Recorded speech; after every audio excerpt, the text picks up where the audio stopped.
Tsaka, kanino ka natutong bumaril ng ganyan? Sabi ko naman sa'yo, pinaghandaan ko yung paghihiganti ko. Nung panahon na akala nyo patay na ako, kahanap ako ng mga kakampi. Sila ang nagturo sa akin kung paano ko ipagtatanggol ang sarili ko.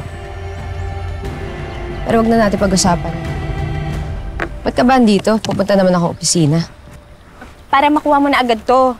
May nagpapabigay. Dating customer daw ng Nexcelsium. Pero mas nagustuhan niya yung product natin. Kasi mas effective, tapos wala pa sa kalahati yung presyo.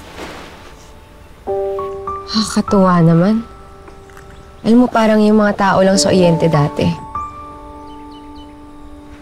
Mga tanim mong pinambabayad nung nanggagamot ako.